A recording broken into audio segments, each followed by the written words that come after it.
up, what up, what up, what up, what up, what up, what up? What's good, people? What is up? What is up? They went from the fourth level of hell and sent us down to the seventh level of hell. Why? Because then you got Kwanzaa pulling out her titties. The whore pulled out her titties. And these whore bags over here started feeling and fondling on her tits. Mike, I don't have it to do with you. Girl, you can go over there, rant and rave. Girl, you can shake all your rainbow bright hair all you want, dear one. I'm not doing this. I'm not doing this with you, dear one. I'm not doing this with you, dear one. I don't have nothing to do with you, and I'm done. Baby, you can scream my name from the rooftops from now till Jesus come back. I'm done after this. Introduced to Tick's meat.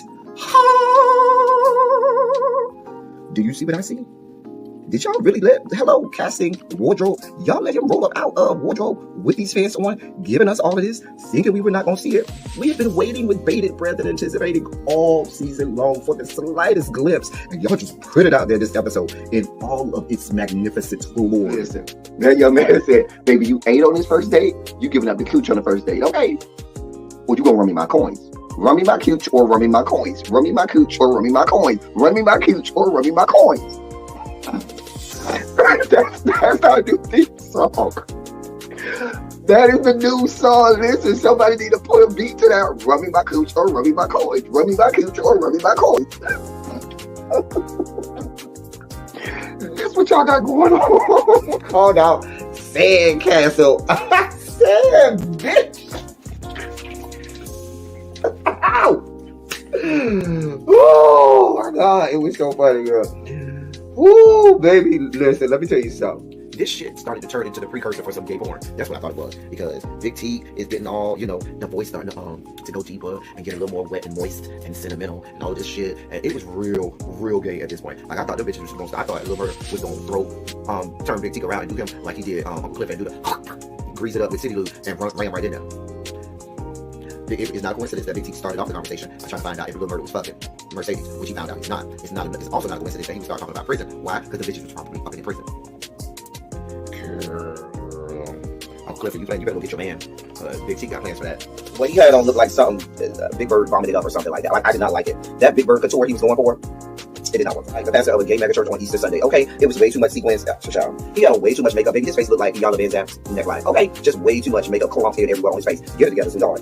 And you're a big girl, so that gives you a whole lot of canvas. So that was a whole lot of makeup, honey. Yeah. Rico looked like he was auditioning to be one of the three kings, or he was auditioning to be the main character on Jesus Christ Superstar. Girl, Wayne, did you have on a blue thong or a blue G-string or something? If you did, I want to see it. If you have my DMs, I do want to see if you have a blue thong or a blue Joshua or something like that. I'd love to see it. Anyway, but I liked it with the turtleneck. Now, Troy.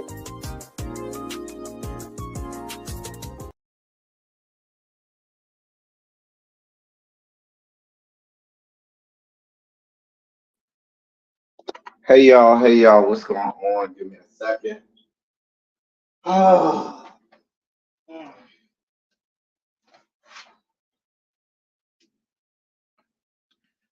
All right, we're here. I've been kind of out of it, y'all.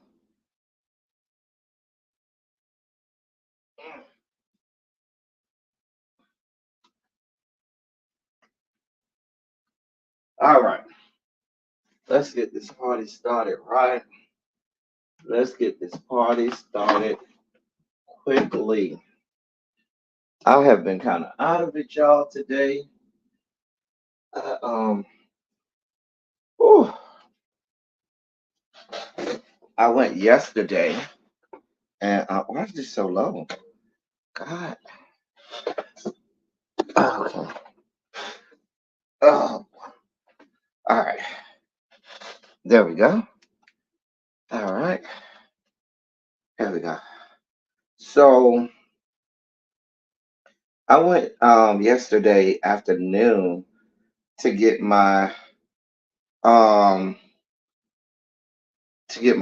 booster, and I've been out of it since then. Like I've been out of it since I went to get my COVID booster. Like I've been like out of it. I mean, completely out of it. Like, took me all the way out. Completely out of it. I have nothing to give. I have nothing. I'm basically running on fumes right now. Y'all pray my strength in the Lord, but nevertheless, Nevertheless, we are here. I said I am not going to neglect the fellowship of the saints. Said I'm not going to neglect my people because I started to just lay my ass out. But I said no. I told my people I was going to do a politics of it all today.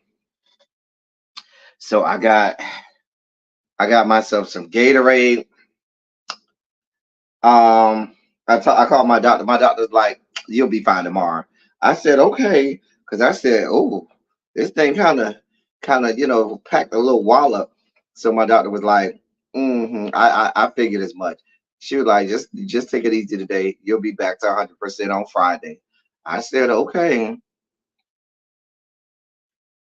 because God knows. I was like, "Oh, girl."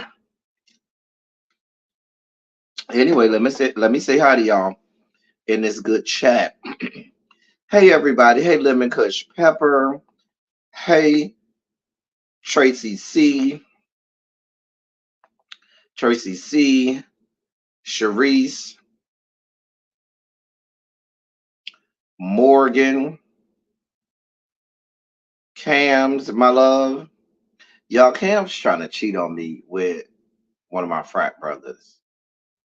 See what I got to deal with? I mean, I can't even get him to be faithful to me. And then to add insult to injury, they be trying to cheat on me with my frat brother. See what I'm saying? I can't help that my frat brother's fine as wine. You know what I'm saying? I can't help that the noobs bring it out to people. You know what I'm saying? That's what we do. The noobs. We have the people all hardy for our bodies. You know what I'm saying? They get all hot and bothered when they see us. Girl. Hey, Janae Boo, Tracy W, Volvo. Hey, Cookie. Jason, what's good, bruh? Montrez, what's going on? Symmetry, what's going on, my love? What is going on? Tanya, me and Tanya got to hang out this weekend. I can't afford not to be in 100% good shape. Me and Tanya got things to do this weekend. So I'll be seeing Tanya tomorrow. Tanya said, yes, we got things to do. Which vaccine did I get? I got the new COVID booster. The new one, the new booster. Child, it's a lot. Hey, budgets, weights. Budgets, weights. Hey, what's going on? Oh boy. Tracy W. Oh, I already said hey to Tracy W. And he is child. Look at Cam. Look at him. Look at him. The Doublemint twins are present and accounted for. Okay. Look at Cam's. Can't even contain himself. Just a mess. Just a damn mess. Listen, we got about a good hour. That's all y'all got me for. I am here. Y'all got me for about a good hour. You know how normally I say I'm only gonna be here for an hour, and then an hour and a half later, we still here shooting the shit. Listen, when you got me for an hour today, I promise you today is gonna be an hour. Because I need to go lay it down, honey. I need to go lay it down. You see, I was even out of you could have tell if for those people who've been here from the beginning, um you could even tell by I put the wrong video. I instead of clicking the intro video, I think I clicked the sugar spike video, turned that off, clicked I'm out of it today. Just out of it. Just out of it. Anyway. You know I love you. Don't do you like this. What about me? What about my needs? In the immortal words of Effie, what about what I want? What about what's best for me? What about how I feel? What about me? What about me? They did Effie so wrong. It was about everybody else, except for I was with her on that. Girl, y'all talk about everybody else. What about me? Girl, hey, Below. Y'all see how these people be? I'm doing the best I can. I done got some energy. Let me go get my Gatorade with the ice over here. So I had to try to, trying to do whatever I can to make it. I'm over here pressing my way, pushing through. I'm pressing my way. I'm pushing through. So I got my Gatorade. Whew. Mm. Whew.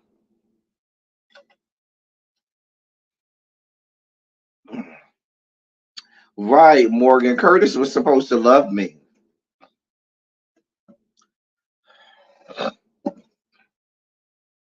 I turned my back and I found myself out on the line. You could have warned me, but that would have been too kind.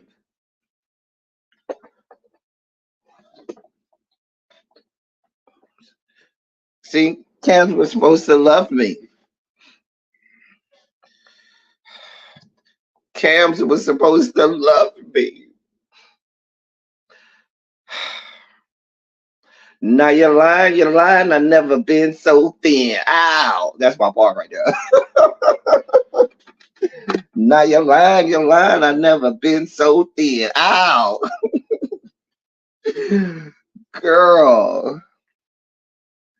All right, all right. Okay, I got two stories, and then we just got a bunch of sugar spikes.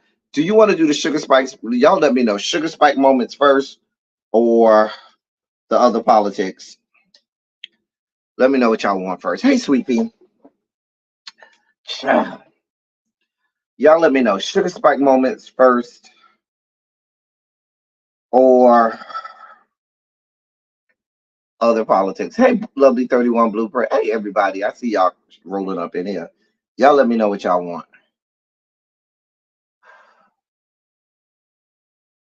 Now that I sit here, this is a bad idea. I should have laid my butt down. Piss you off in advance. Oh, you're asking for sugar spike moments first? Okay. Because I don't know. I don't be pissing people off. Let's get sugar spikes out the way. All right. The people say let's get our sugar spiky moments out the way. So let's do that. Ladies and gentlemen, non-binary gender conforming members of our audience. It's now time for your sugar spike moments.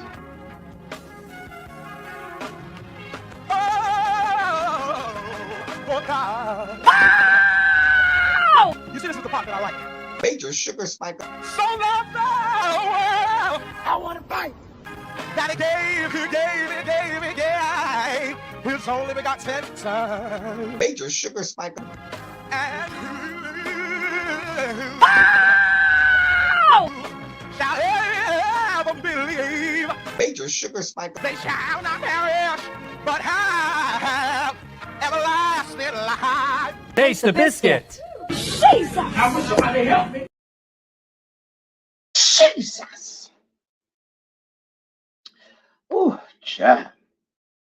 I I do want to warn you. Our first sugar spike story. I'm going to put a trigger warning on our first sugar spike story. I am going to tell you this is I'm going to give you a trigger warning. I am going to play the video. The video. If you are easily bothered and disturbed, do not say that you were not warned. If you are easily bothered and disturbed, come back in 2 minutes. By that time, we'll be done with the video. Okay? Because I'm only going to play the video once. So, all right. I'm going to play the video first, and after we play the video, we'll discuss how we got to this point, okay? If the video will play.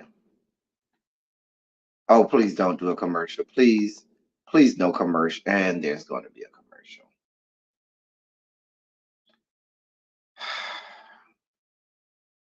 If my internet will act right. I keep saying I need to move where I am in proximity to the modem. the router, I should say.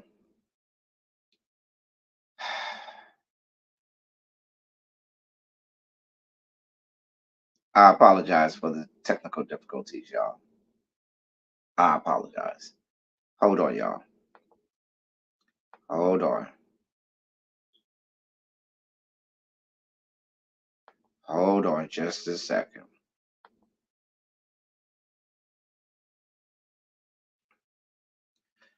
This is the only video I have to show today, so that's why I'm trying to get this one out of the way early. All right. All right. All right. Let's reload this. What just happened? Hold on. Hold on. All right.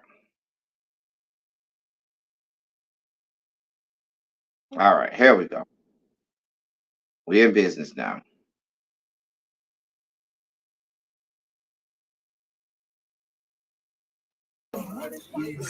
That's a stupid ass horse. You know? No. Oh my god. Oh my god. Oh my god. Oh my god. All right.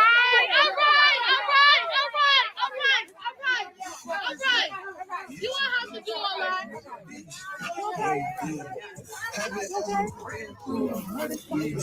That's a stupid ass horse. You know?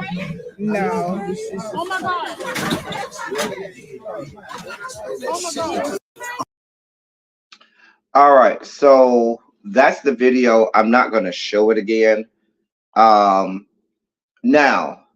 yes, I do need you to come fix my internets over here. The internets over here. Here's what we have going on. This is in the great state of New York. Let me read this for you, okay? That is a black woman who was at a corner deli in New York buying some weed, which is perfectly legal in the great state of New York. At this deli, as she was dragged out by the cashier, literally dragged out of there by her hair. You saw the video, and kicked in the head, all because the cashier mistakenly thought that the black woman was a trans woman. Let me read this to you. Without any arrest yet made in by Staten Island police, a woman who was caught on video being dragged by her hair into the street and kicked in the head by a cashier who she says mistook her for being a transgender has filed a lawsuit against the owners of the deli where the assault took place. Quote, even if I was a transvestite, that's not my word. I'm literally reading the quote because we know that word has been canceled a long time ago. I'm just reading the quote. What does that, even if I was a transvestite, what does that have to do with anything? End quote. And that's what Jasmine Adams, who's the woman you saw getting dragged, told the New York Daily News in an interview yesterday, quoting what she says the deli worker called her in the shocking video, during the shocking episode, I should say. Jasmine Adams has sued the West Brighton Deli and Grill. The lawsuit specifically names the deli's owner and the West Bright Deli Grocery Corporation. She alleges that the employee grew upset with her while she was at the register preparing to purchase marijuana, which is legal in New York. Adams, who does not smoke, said she was on her phone with a friend who had asked her to pick it up for her. The marijuana cost $40, she said, and she was discussing with her friend whether this was in fact what they wanted, and the employee took this as an insult, presuming she was trying to negotiate the price. She then told the Daily News that the man sucked his teeth and got mad before he threw the packet of marijuana on the ground. Adams refused to pick it up, and she claims he started yelling at her about how she was trying to get him fired and he was going to call the police.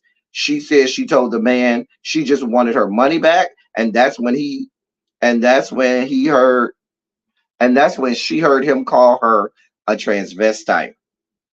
Adams, who is by Jasmine Adams, who is bisexual, said before she knew it, the cashier maced her while she was still inside the store. She said she had attempted to defend herself by swinging at him with a coffee pot grabbed off a counter, but by then he had grabbed her by the hair and started dragging her out of the corner store. Local New York affiliate WPIX reported that the accused worker has been fired since the alleged assault, but the owners of the deli have not helped police identify him. The Staten Island Police Department did not immediately return any requests for comment. In a statement um, to attorneys, they said that they were still not sure why, after so many months, the alleged perpetrator had not yet been arrested or even identified. Video footage of the assault shows the man pulling Adams along the concrete sidewalk and cursing at her as a small group of people gathered nearby, audibly voicing their shock at what they were witnessing. Um, and it goes on and on. The thing about it is this: like she said, it doesn't matter if she was gender or not. She wasn't, but that doesn't even matter. All of you don't treat people like that regardless. You throwing stuff on the ground at people and stuff. Baby, I don't care who you are. Man, woman, cat, dog. If I come to your store and I try to purchase something, you don't throw it at me and throw it on the ground like I'm supposed to pick it up off the ground like I'm some dog or something. No, we don't play those kind of games. Then he maced the woman and then drugged the woman. At what point did you think this was going to end well when you dragged this woman by her hair out on the concrete, out into the streets, and then kick her in the head? All because you thought this was a trans woman, which goes to show you that they don't even consider trans people human, because that's not how you treat human beings. That's how you treat, I'm not even going to say animals, because if you treated your animal like that, you'd be under the goddamn jail.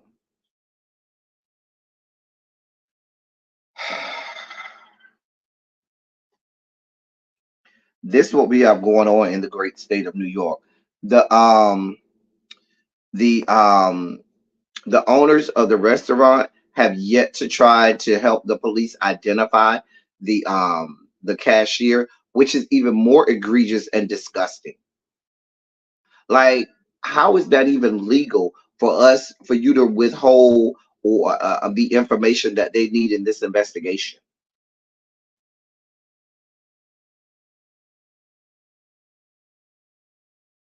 Out of order, out of order, completely out of order, completely out of order. I did, like I said, I did try to warn you all that that would be if you were easily triggered. I did want to show the video because I felt like you needed to see the video. All right. In more news, in more sugar spiky news, I should say, let's get our updates, our sugar spike updates out of the way. Brace yourselves. Let me just go ahead and take a swig of this Gatorade again. I can't really, I'm not eating no snacks right now. I ain't have no candy. That's not good for me right now. I need all that sugar. So I'm just going to drink my Gatorade and try and regulate my sugar levels with this good Gatorade. God of mercy.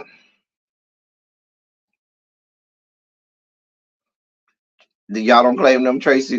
That's all y'all's, Tracy. Y'all got to take them.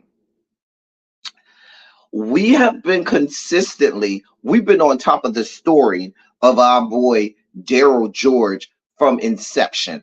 Y'all know how we do over here. We get on top of stories before they hit mainstream media, before you hear about them anywhere else. We are always on top of stories. The story of Daryl George is one that we have been on top of since the very beginning. We've had like 3 or 4 updates to this story. We know that that young man is who's in the great state of Texas has been on indoor suspension since August, all because of his dreads. Mind you, Texas on September 1st enacted the Crown Act, which says that you can't discriminate against people because of their hair or hairstyle. This is happening in a public school where taxpayer money is being used to fund these people and their salaries, also that they can discriminate against you, be bigoted against you, and be racist. Let me give you the update on our boy Daryl George. After serving more than a month in indoor in school suspension over his dreadlocks, a black high school student in Texas was told he will be removed from his high school and sent to a disciplinary alternative education program on Thursday. Daryl George, who is a junior at Barbers Hill High School in Mont Bellevue, has been suspended since August 31st. Y'all know we've been on top of this since then. He will be sent to EPIC, an alternative school program, from October 12th through November 29th for failure to comply with multiple campus and classroom regulations, the principal said in a Wednesday letter provided to the Associated Press by the family. Principal Lance Murphy said in the letter that George has repeatedly violated the district's previously communicated standards of student conduct. The letter also says that George will be allowed to return to regular classroom instruction on November 30th, but will not be allowed to return to his high school's campus until then, unless he's there to discuss his conduct with school administrators. Barbers Hill Independent School District prohibits male students. We already know about that. We already know how we got here. We talked about the rules. We broke down how discriminatory and racist they were. Daryl George's mother, Derisha George, and the family's attorney denied the teenager's hairstyle violates the code. The family last month filed a formal complaint with the Texas Education Agency and a federal civil rights lawsuit against the state's governor and attorney general, alleging they failed to enforce a new law outlawing discrimination based on hairstyles.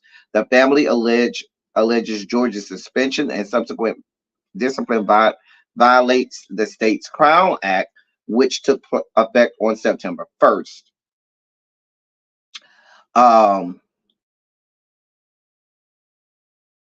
The school district also filed a lawsuit in state district court asking a judge to clarify whether its dress code restrictions limiting student hair length for boys violate the Crown Act.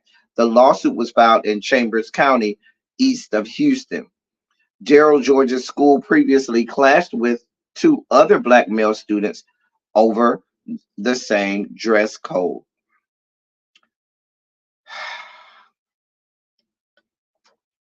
This is the same school district that told DeAndre Arnold and Caden Bradfield that they had to cut their dreadlocks in 2020 if they intended on staying in school. The family ended up having to sue the school district in May of 2020, and the federal judge later ruled that the district's hair policy was discriminatory. And that was one of the cases that helped them pass the Crown Act in Texas. But the problem is this Crown Act has already been passed. It is actual law in the state of Texas, and you still are punishing this black boy. And when you look at the boy's hair, I couldn't let me stop lying. I couldn't even see it if it was out. But the boy's hair ain't even out hanging long. The boy keeps his hair, twisted, so it's not even hanging down at all. You couldn't even talk to me if he did have his hair hanging down and stuff like that. But here's the issue. And we talked about what this issue was when we first, and we've been on top of this, I believe, I know we've been on top of it since the beginning of September. Like we were on top of this right when he first got suspended. I think it might have been on, end of August when we first were on top of this. So we've been on top of this from the very beginning. And I told you all from the beginning, the Texas law, people are this portion of their school policy, people think that it has everything to do with him being black. That's not it. It has everything to do with targeting the LGBTQ community because they don't want boys to have hair the same length as girls. And because they don't want boys to have the hair the same length as girls, where a boy could literally come to school dressed or presented himself as a female, that is why they have rules about the length of the hair, the fact that it can't go past the eyebrows in terms of having a bang or past the ear. That's why that was written there to target the LGBTQ plus youth. But what got caught up in the throwing the baby out with the bathwater is the fact that many black boys, when they have dreads, have long hair, and now that all got caught up in the mix. So now when this rule gets when they get told that they can no longer enforce these rules, they're going to have an issue because here's what's happening. They feel like they have to hold tight to keep it to towing the line on this issue because they know when the courts tell them they can't uphold that school board rule, that's going to open the door for any boy that wants to come there with his hair long. It's not just about Daryl George. It's about them trying to stop any other. Um, it could be a white boy or a Hispanic boy or a black boy that wants to have his hair long because that's a problem for them.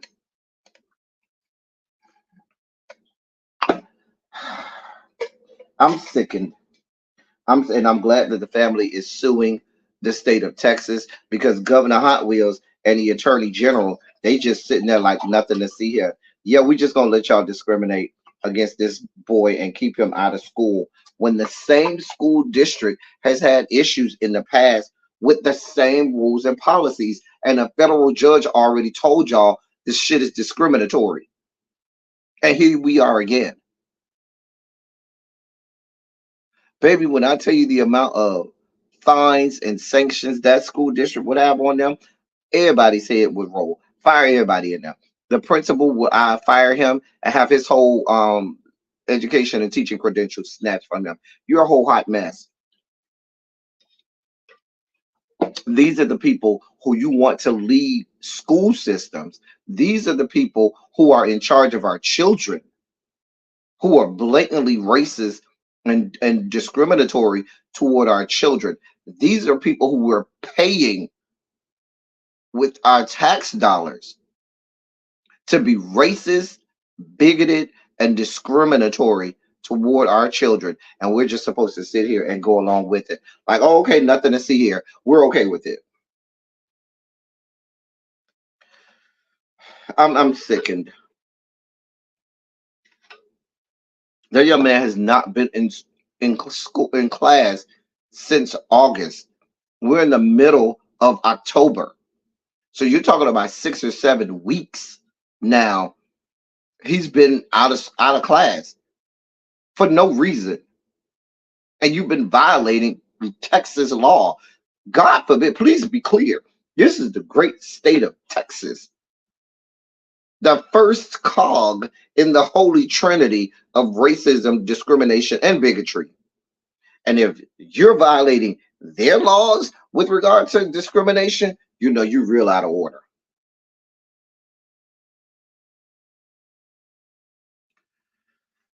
We're gonna keep you we'll keep you I definitely will I definitely will keep you all posted and we'll keep you all updated on this story. We are going to continue to monitor this story because like I said, we've been on top of this story from the beginning and we will continue to be on top of it. In more sugar spiky news, Let me read the headline. This is coming from the AP News. Let me read the headline. An upset father shoots a youth football coach over his son's playing time, police say.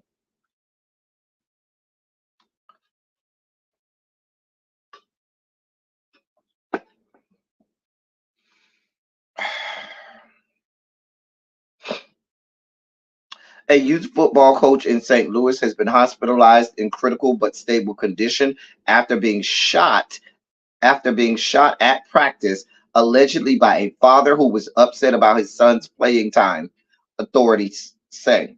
Shaquille Lattimore, 30, was shot multiple times Tuesday evening at Sherman Park. Daryl Clemens, 43, later turned himself in, police said. He was charged with first degree assault and armed criminal action. Clemens does not yet have an attorney who could speak on his behalf, according to Missouri's online court reporting system. He remains in jail without bond. Relatives told the St. Louis Post Dispatch that Shaquille Lattimore has undergone surgery and is in good spirits. Shaquille Lattimore coaches a Little League football team made up of primarily 7 and 8 year olds. He coaches a Little League football team comprised of 7 and 8 year olds. This is what we shooting people over.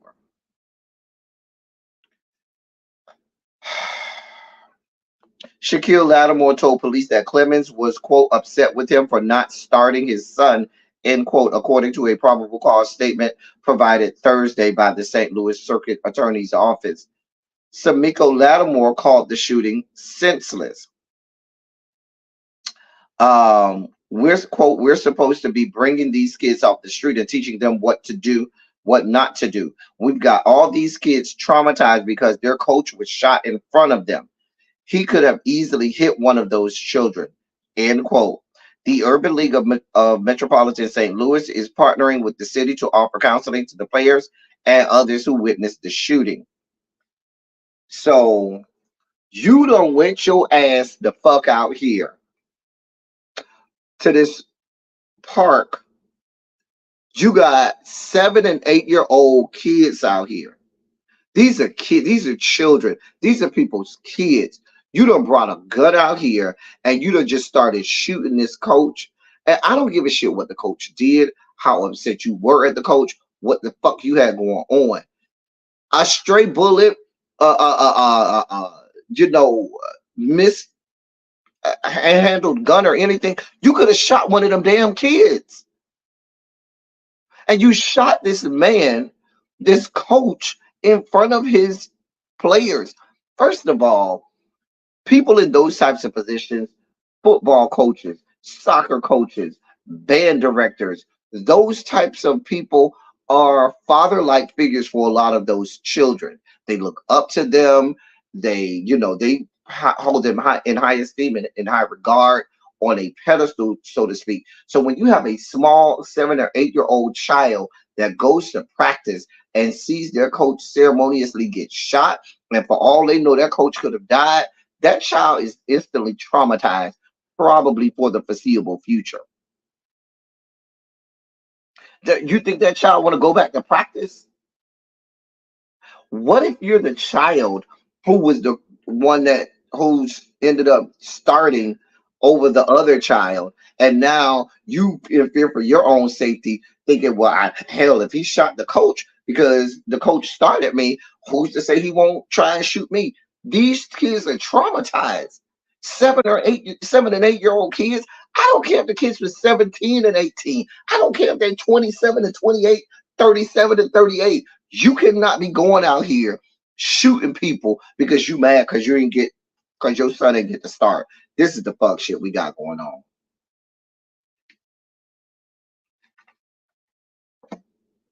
If you ain't never been to these little league games, listen, let me help you understand something.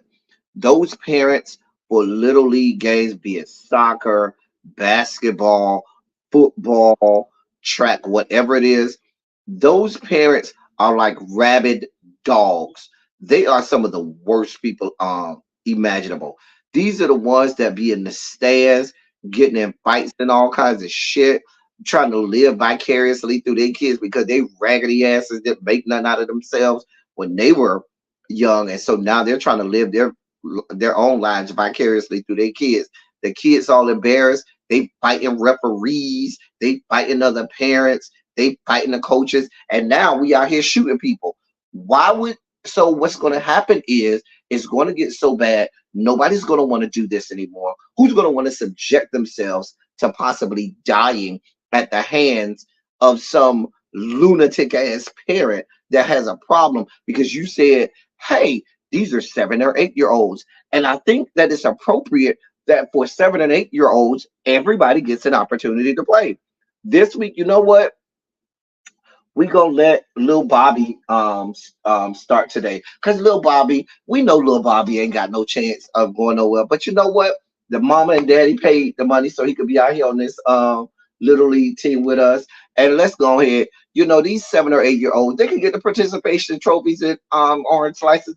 Let them go on out there. But now you mad because now you think that by him not starting this one game, that's gonna be the reason why he don't get drafted in the NFL or some dumb shit like this. Like this is the loose cannon thinking that we have going on with some of these parents out here. 7 and 8 year olds. I'm going to say that again. We're talking about 7 and 8 year olds.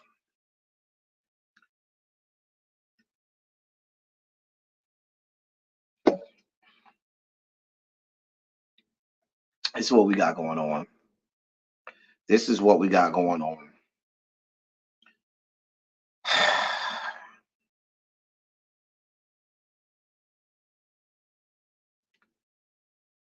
7 or 8 year olds had to watch someone get shot.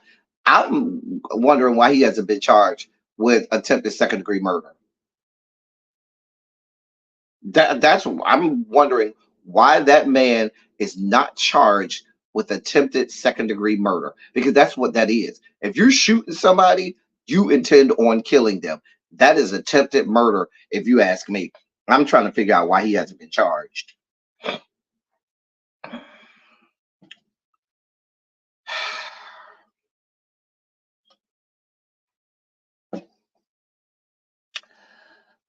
In another update in our Sugar Spike segment.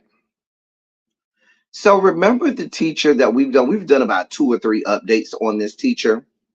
The teacher Alyssa McCommons, remember her, the one that had sex with the 4th grader, the one who was texting the 4th grader, and they ended up she was out on probation, and then she texted the 4th grader, told the 4th grader you shouldn't have told nobody, and then they had to come and pick her up. Remember her, Alyssa McCommons?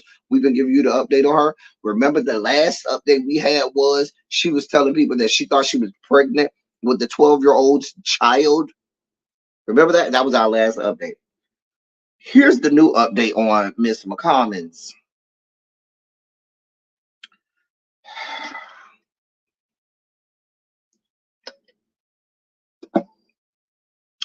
Now she's concerned about the treatment of her family.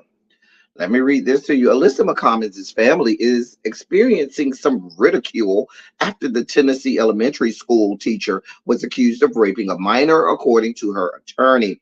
McCommon, a 38-year-old mother of 2 from Covington, Tennessee, is accused of raping a 12-year-old boy in 2021 when he allegedly woke up to McCommon sexually assaulting him while he was spending the night at her home, according to an affidavit.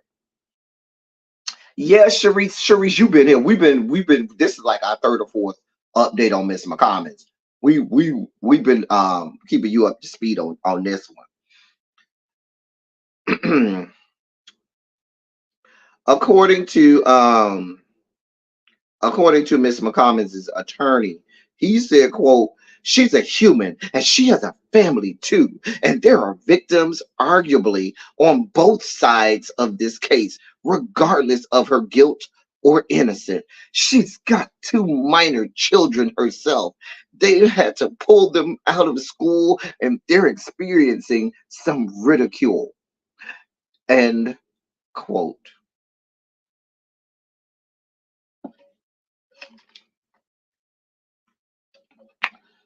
Don't cry for me, Argentina.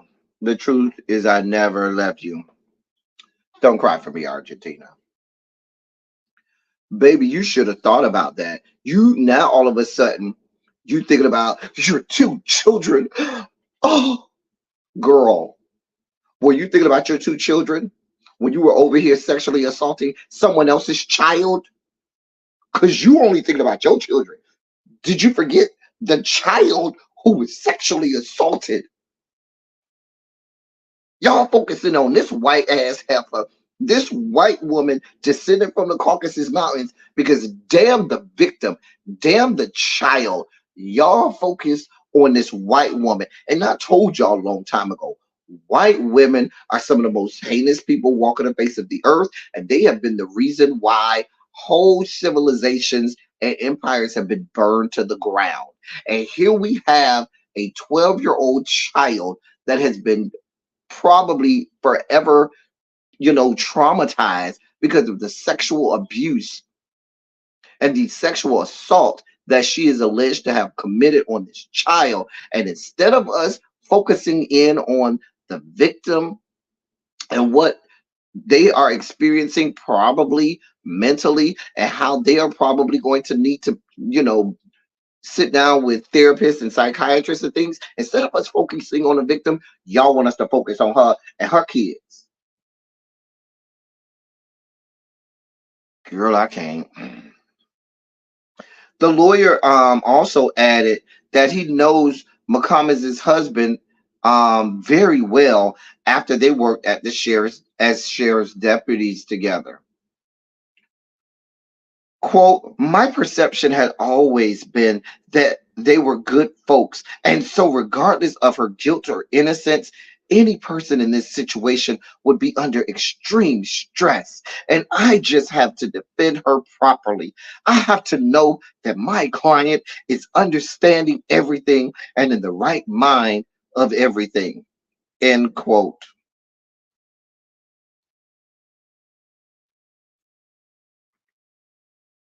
We don't care. Fuck her. Fuck her husband. Now I ain't gonna say fuck her children. I feel bad for the kids, but baby, do not bring your ass over here telling us that we need to feel sorry for this woman who's sexually assaulting 12-year-olds. To this woman who's, I mean, in all estimation, bragging about being pregnant by a 12-year-old.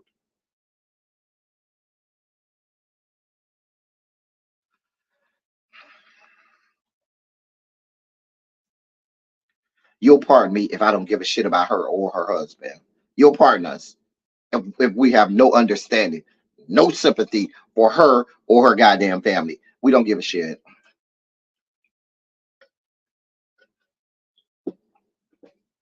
Now, my question is, why hasn't Child Protective Services come and snatched them kids out of that house?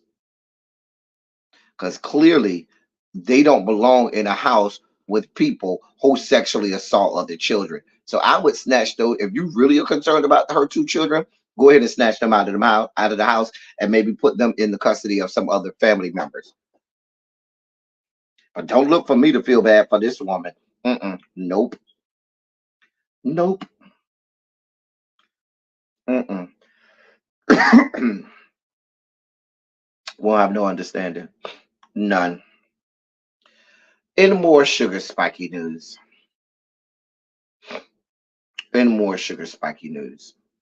So y'all know how we have the war going on over in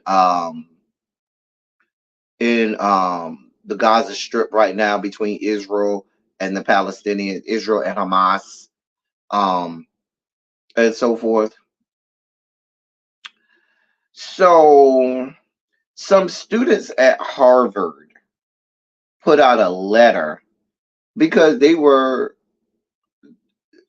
basically saying, Israel, you caused this. Benjamin Netanyahu your actions over the last, several months and all, over the years has stoked the flames of this. Some Harvard students did that, and because people have issues, anytime you try to hold Israel's feet to the fire, people now want to know all of the students behind this letter that was put out this organization. It's so bad, CEOs of major corporations is asking Harvard to put the information out, but no, they've gone a step further. They now have a truck, one of those billboard trucks that show the pictures on the side of the truck. They have a truck that is that's driving around campus, doxing the people who are behind the letter. Let me read this to you. A quote doxing truck, end quote, is driving around the campus of Harvard University with digital billboards that display the names and photos of students who allegedly signed a letter blaming Israel for Hamas's violent attack that killed more than 1,200 people over the weekend. Giant video screens hung on the sides and back of the truck display the words Harvard's leading anti-Semites in Gothic script over a slideshow of Ivy Leaguers headshots and names in bold red block letters, according to photos on social media.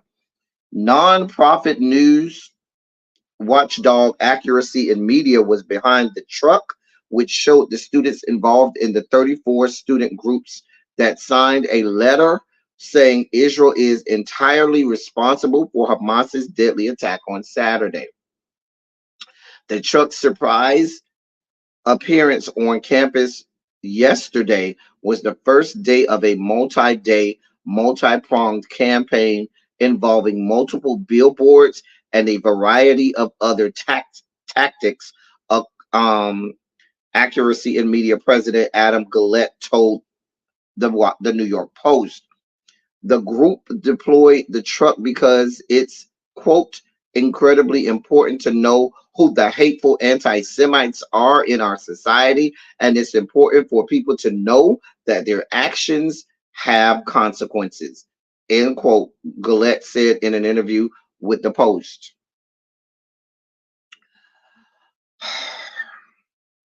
He went on to say our mobile billboards will be at Harvard for the foreseeable future.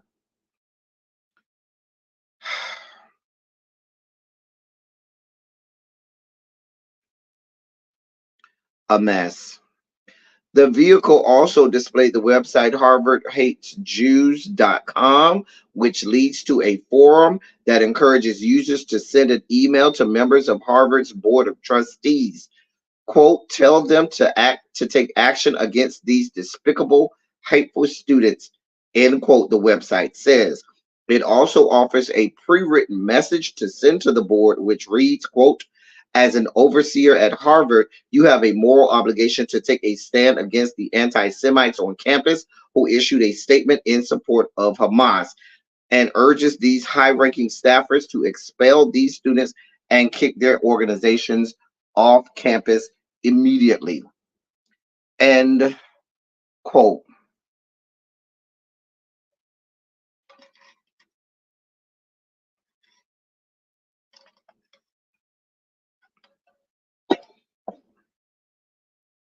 This is what we got going on. Mm-hmm. Mm-hmm.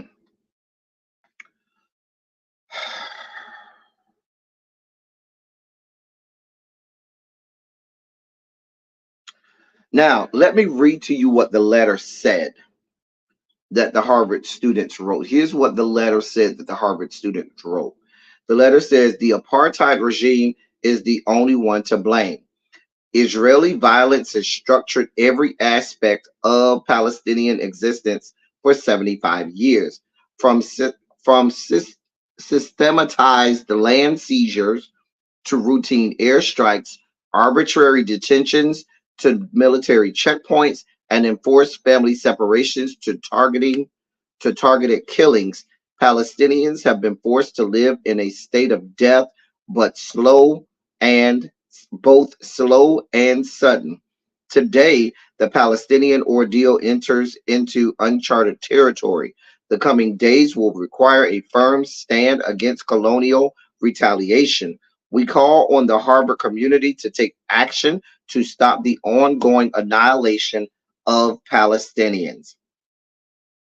That's the major portion of the letter that people took issue with. I see no I see no lies told in that letter. But I told y'all the other day when this went down. I told y'all, when was that, Monday? No, that was Tuesday. When this all went down Tuesday, I told y'all what we had going on here. I told you that if you did not give full throated support to Israeli, if you did not turn a blind eye to all of the atrocities that Benjamin Netanyahu and the Israeli government and this nation of Israel had done to all of the Palestinians over all of these years, then you were going to be seen as anti-Semitic. And here we have some student groups who are observing their right to free speech, who are simply calling out the whole apartheid that we have going on over there, that's been going on for decades now over there, who are calling it out full throated and saying Israel is just as wrong as Hamas. Excuse me. Now they're trying to get these students expelled. They're doxing people and all types of other stuff. Because this organization who's doxing these students have full rights to their First Amendment rights. They can go dox people, say whatever they want about these students, do whatever they want in labeling these students as anti-Semites. But these students aren't afforded the same rights to be able to say that there's problem on both sides of the war over here, that there's wrongdoing on both sides. They're wrong for calling out the apartheid that's been going on over there. They're not allowed to exercise their First Amendment rights. But this organization can, or can explore all aspects of their First Amendment rights, arguably some of which may be illegal, with you doxing these kids.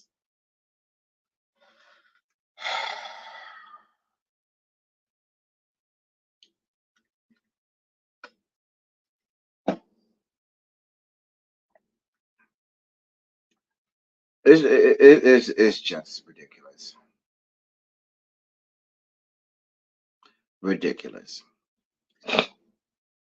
In similar news,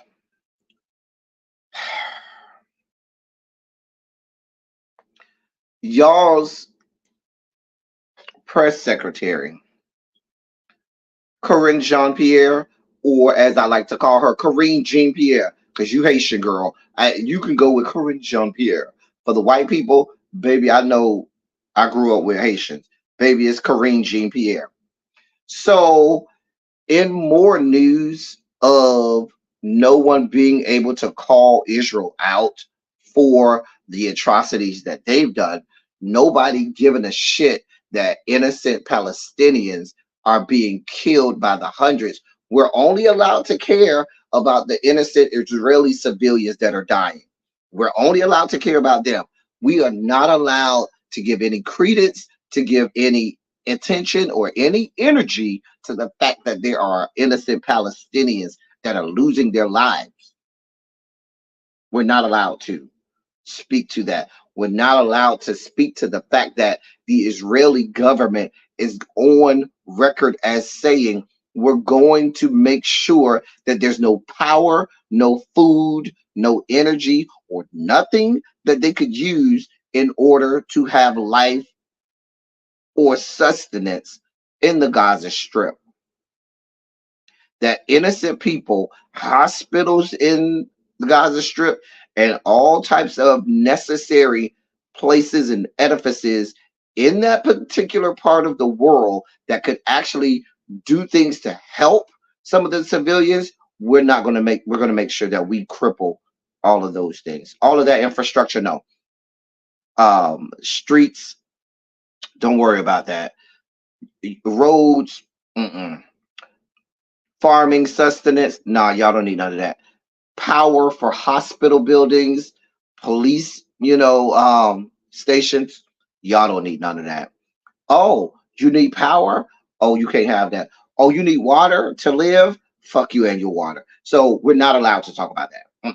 Mm-mm. That's okay. Magically, those aren't war crimes anymore, right?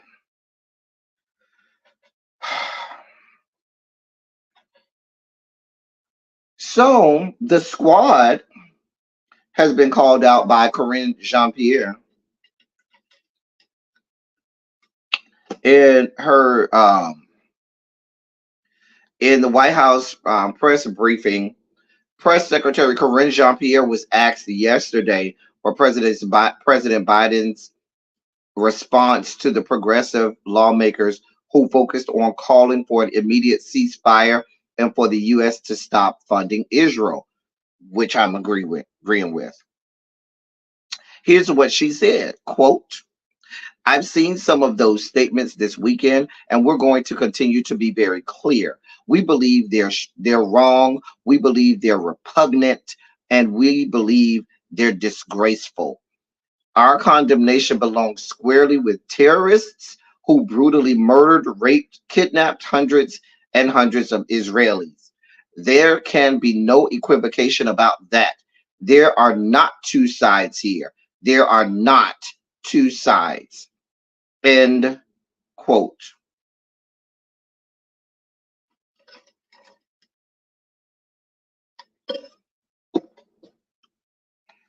Y'all expected Corinne Jean Pierre to say anything else? Now, this is her response to members of the squad: Rashida Tlaib, Ilhan Omar, Corey Bush, AOC. They have talked about the fact that there is culpability on both sides. The fact that the U.S. is funding Israel as Israel is telling you we're going after civilians will get killed, telling you they're going to kill civilians.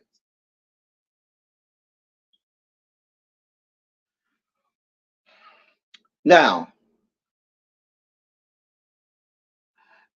Miss Jean Pierre, Black queer woman, Haitian American Black queer woman.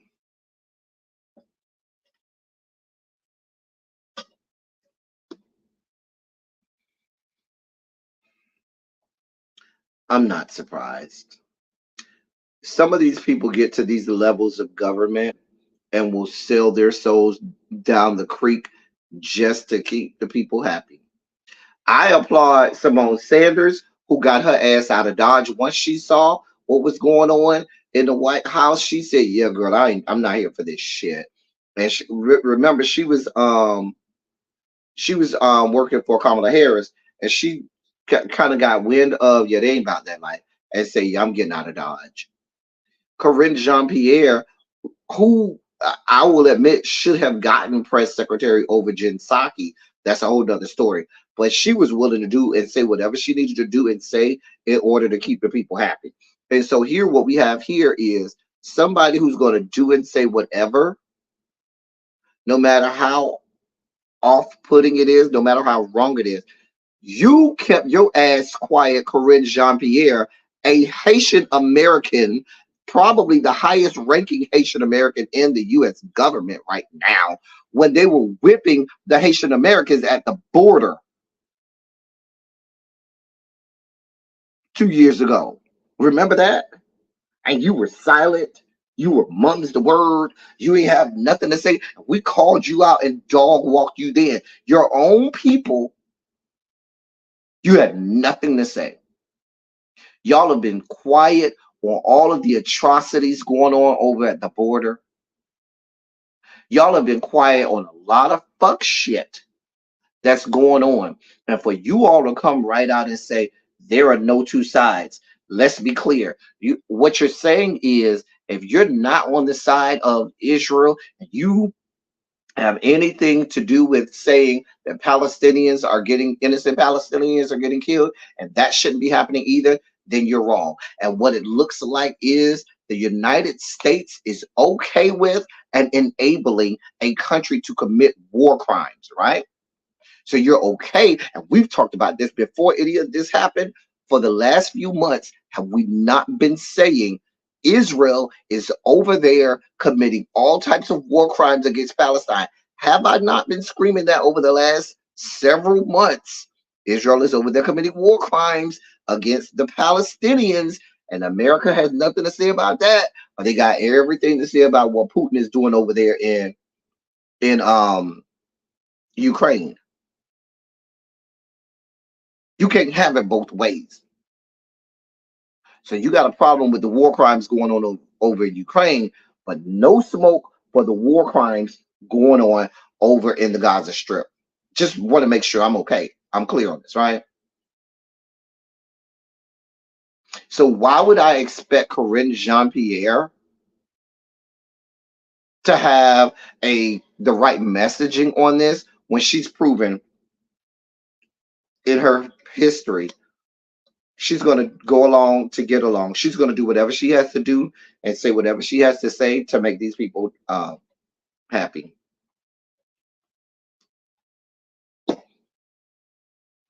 Shout out to the squad for calling for calling this thing out for what it is. Shout out to all of those people who acknowledge there's just not. Israel has civilians dying, and that is awful. That is horrible. There are horrible things happening to Israeli civilians, but in the same breath, there's equally horrible things happening to Palestinian civilians, and these people on both sides have nothing to do with this infighting. And for America to say that they're okay with Israel basically telling Palestinian civilians, yeah, you're cornered because you can't go down to Egypt. You can't go over here to us. So now you're cornered in the Gaza Strip. The only place you have to go is into the Mediterranean Sea. We're cutting off your oil. We're cutting off your power. We're cutting off water. We're cutting off food. And we're just going to start bombing you and bombing, apartment buildings, bombing the streets, bombing anything. We're going to make sure that the hospitals don't have a way to treat you all anymore, because they say they only have power until probably the end of the day today to power the hospitals. They're saying that all of these horrible things are going on. This isn't the battlefield. We're talking about places where civilians are living. That's just like a country coming and saying, oh, well, New York City, yeah, we're just going to start bombing New York City. Yeah, we got an issue with the United States government, but instead of us actually fighting, military might against military might, we just going to just start bombing, civilians. Last time I checked, the Geneva Convention deemed that war crimes. Last time I checked.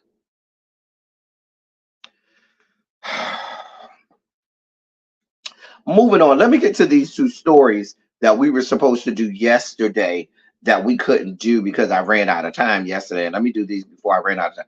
I said I was going to only do an hour, and I'm already at an hour and 10 minutes. Y'all know when we do politics, it get good to me. I said that I wasn't going to be on here a whole hour, didn't I? And look at me now. I'm doing this for y'all. Y'all know I love y'all. We going to push through. We going to push through because I love y'all. But I did say I wasn't even going to do an hour. A mess. Just a mess. Oh God. So before I do those last two stories, Carrie Lake has announced that she's running for Senate. Kirsten Sinema is not yet on record saying whether or not she's going to run. She doesn't have an Ice Cube's chance in hell of running and of winning anyway. Carrie Lake, the proverbial, she lost for governor in the great state of Arizona last year, and so she is she's not going to win. The only way, the only route to victory for her is Kirsten Sinema running and Kirsten Sinema siphoning votes from the Democrat that's running this, I think it's John Gallegos, who's running over there. So yeah, so she announced.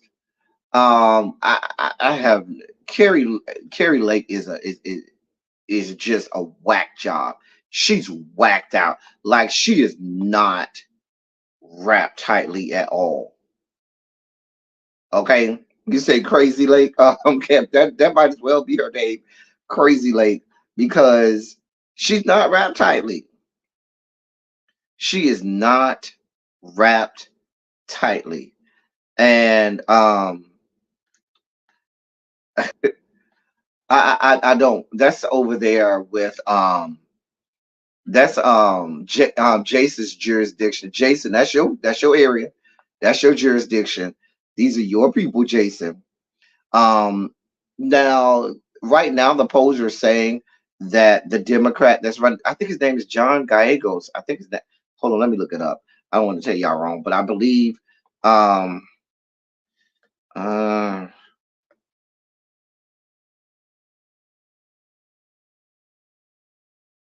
I think that's John Gallegos. I could be wrong. Hold on.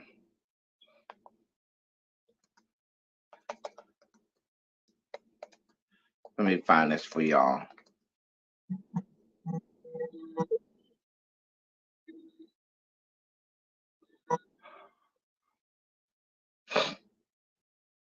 It's Ruben. I'm sorry, Ruben Gallego. Thank you. I had to find it. Ruben Gallego, who's running for I said John. I knew it was Gallego, but it's Ruben Gallego who's running for who's the Democrat running for Senate. Kirsten Sinema has gone independent because she knows that the Arizonans out there don't want no parts of her. They also don't want any parts of Carrie Lake. All of the all of the backing Carrie Lake might have had for her when she ran for governor, because the governor's race was actually pretty close. She's lost a whole lot of that because even the Republicans now see her as a whack job. Like she's not wrapped tightly. She's really not, and nobody sees it for her. So I believe I now that's good for us, for the Dems in the Senate, because Carrie Lake, she's so polarizing that Ruben Gallego should beat her quite handily. Kirsten Sinema, you might as well not even run because there's no chance of you winning. And you running would simply prove that all you want to do is siphon votes for the Republican Party. You know good and hell well by you deciding to run Kirsten Sinema that you would only be pulling votes away from the Democrat. But you ain't shit, Kirsten Sinema. So why should I expect you to do the right thing? Go to hell, Kirsten Sinema. Anyway, in other news, Steve Scalise is the nominee at this point for um for Speaker of the House. The problem is, and that's Representative Steve Scalise out of the great state of Louisiana. Now, you may remember Steve Scalise because he's the man who got shot when they were having that. I think they were having practice for the congressional softball game that they usually have every year, and there was the whole shooting there, and he got shot. And he had to have extensive surgery. Got shot, had surgery, came back, and then ceremoniously said, "Oh yeah, I still think everybody should have their guns."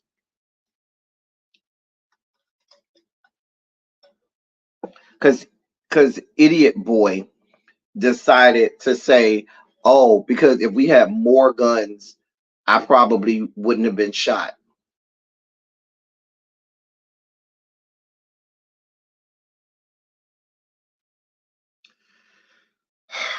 This is also the same. See, here's the issue.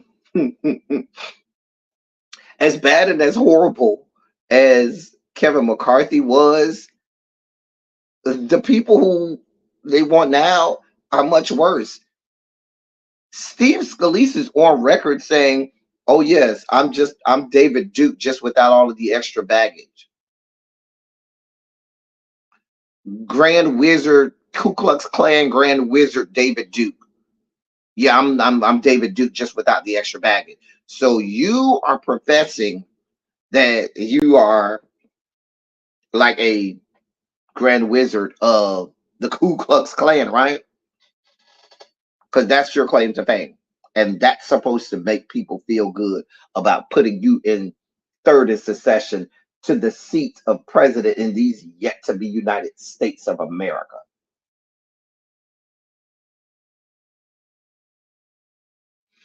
Steve Scalise does not have the votes right now, according to the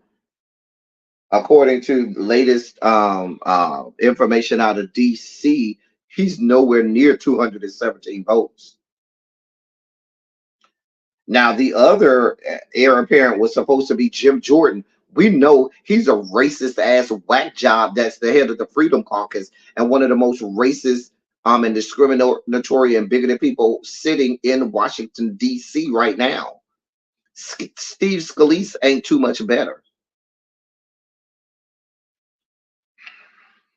My question is,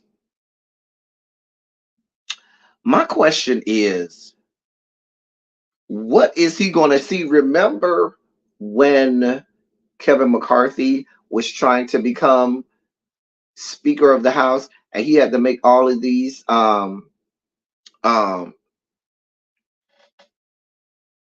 uh, exceptions and provisos and so forth to please all of the factions of his caucus. Steve Scalise is going to have to do the same thing. Everybody ain't behind you, Steve Scalise.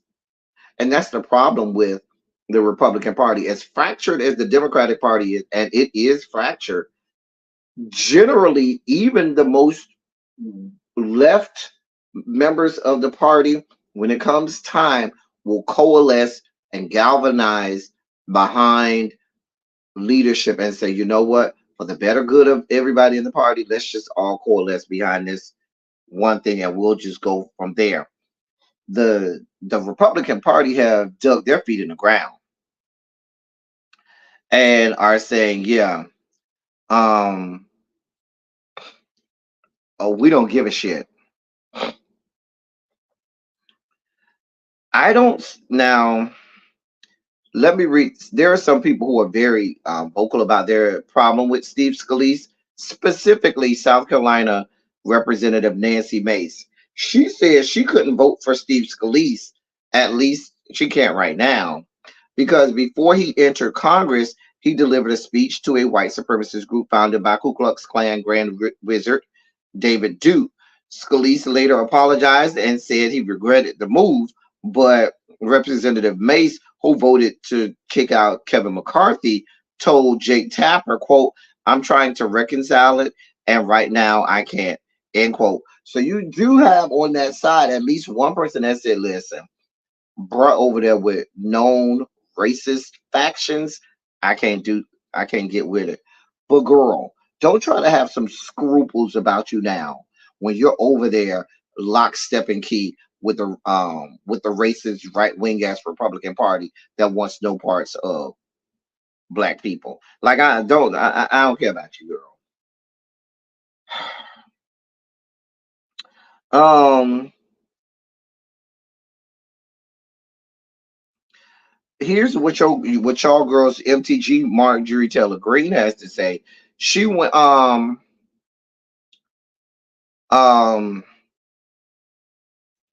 she expressed concerns about Steve Scalise and his health. She's saying, quote, "Unfortunately, Steve is going through a cancer battle of his own, and I like Steve a lot, and I like him so much. I would like to see him put his full efforts into defeating that," end quote, instead of running for Speaker of the House. She basically told him, baby, you got other things to do and worry about than Speaker of the House. You need to be worried about your own health and your cancer scares. We'll see how that goes. So that's the race for the Speaker of the House. The last story we have, and I don't have time today.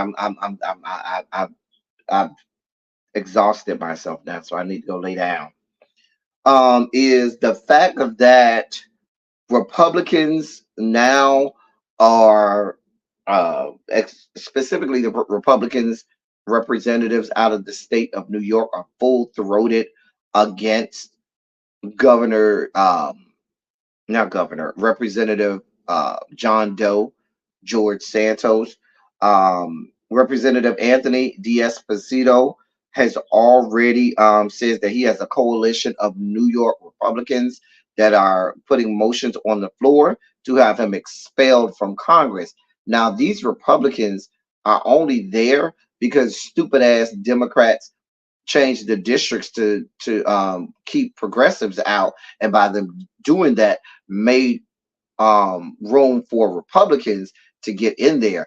They're very vulnerable because the people of those particular districts want no parts of these right wing ass Republicans over here and want no parts of what they got going on. So they know they're on the outs and they're trying to do anything they can to save face prior to next year.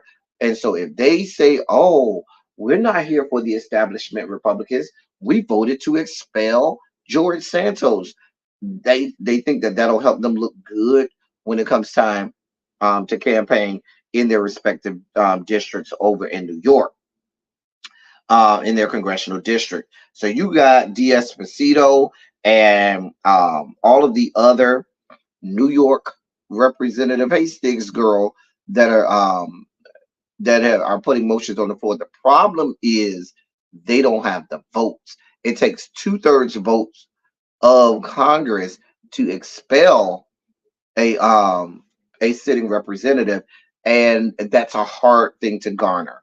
It's only been done 5 times in the history of Congress, and the problem is the Republicans know they need every vote they can get, and George Santos is going to fall in line for however they want him to vote. If they lose George Santos, it's left to the Democratic New York governor to appoint a representative, and they know good and hell well that governor is going to appoint a Democrat, which now presents a problem for many Republicans who, although they may not like George Santos, they may think George Santos should be out of Congress. They know if they expel George Santos, that's going to add another seat to the Democrats because Kathy Hochul will appoint a Democrat over there. So that's what we got going on with George Santos. He's been accused of all time. We talked briefly about it yesterday, stealing campaigns, finances. He stole money from a whole bunch of people, upwards of $500,000. Took that $500,000, put it in his campaign account, and then tried to go to the Republican Party and say, "Oh, see, I've already raised 500,000, so I'm a credible candidate," knowing good and hell well he had not raised that money. That's money that he had stolen. They're already saying that he was charging people's credit cards, so now we got credit card fraud going on. There's no authorization forms for these credit card charges. I told y'all yesterday one lady got charged $12,000. $12,000. Um, he's also they're raising questions about an alleged $700,000 that he allegedly lent to his campaign after having claimed on a campaign finance form during in 2020 that he was only making $55,000 per year, but magically you were able to lend your campaign $700,000. Girl, make it make sense. It's a whole mess. His ass is going to jail. So the Republicans are going to have a problem anyway. Either he's going to get one of three things is going to happen. Either the expulsion will happen, either he'll get voted out, or he's going to jail. One of those three things is going to happen. At this point, it's whichever one comes first. Anyway, y'all, that's all I got. Listen, I pressed my way today. I'm going to go lay down. We made it, y'all. Put some Shondos in the chat for me. I gotta pat myself on the back for today. We made it today. I didn't know if I was gonna make it, but we made it through. We made it through. We've been on here almost an hour and a half. But I'm about to get out of here, y'all. I am tired. Do you hear me? I am tired. I'm about to get out of here. I am tired. I am fatigued. I'm finna go um, you know, get a whole bunch of liquids in me and just try to make sure I take care of myself before I go hang out with Tanya tomorrow. Anyway, as I always say, I love y'all. I love on y'all. Thank you all for being vocal, present, and active. Thank you for doing what you do. Thank you for any and all contributions that you make to the channel. They are much obliged and much appreciated. Um, Listen, y'all. Y'all know how we do politics over here. Y'all know we love doing our politics over here. And I'm glad to bring it to you. Trying to see if Really Be set up her live yet. Did Really Be set up her live yet? I don't see it. I don't see. I don't see a live setup for Really Be. I was gonna try and send y'all over there, but I don't see a live setup yet. She get ready to go out of town anyway. I'm not really sick. It's just that that booster, kind of told me lay my ass down. So I'm just gonna get some rest. That COVID booster kind of hit packed a wallop. So I'm gonna get some get some rest. I'm always here for y'all. I'm here for the people. So we here to make it happen. That's all I got for y'all. Until next time, thank y'all for coming. Y'all drive safely. I'm out.